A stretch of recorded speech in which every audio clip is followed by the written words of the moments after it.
Hi everyone, Patrick Flynn here. Quick tip on your SOA and your ROA process here. When you're writing your SOAs, you should be having something in there that says, if you want to make an additional contribution, we recommend it be invested this way.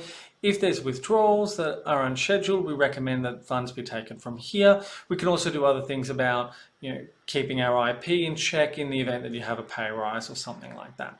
Little things that don't necessarily constitute a change of client circumstances, but do require work from us. Otherwise, if somebody says, hey, I need to take some money out and it looks like something needs to get sold down. If we've got that all set up in advance, then when those things happen, we don't need to necessarily give new advice because we're just executing the strategy of advice that we've already provided.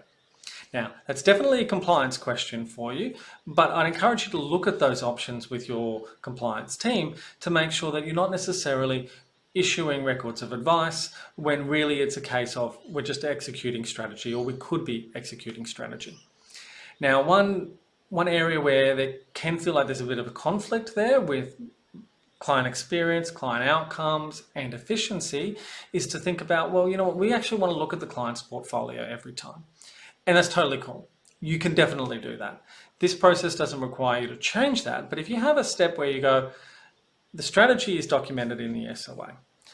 The client situation is then reviewed by the advisor to make sure that that strategy looks current.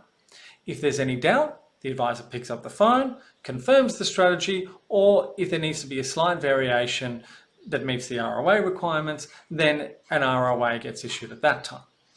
That way, you're not just blindly executing the strategy, but you don't necessarily need to go all the way to an ROA every single time just because the advisor cast their eye over it and just said, yeah, you know what, that actually looks fine, the strategy is correct. If the advisor says, hey, you want to just trim a little bit of something that's outperformed to keep you back in risk profile, great, you can ROA then. But don't put yourself in the situation where you have to issue an ROA every time when you could have had a really good strategy and you're just rolling that out and executing it as you go. Hope that helps. Cheers.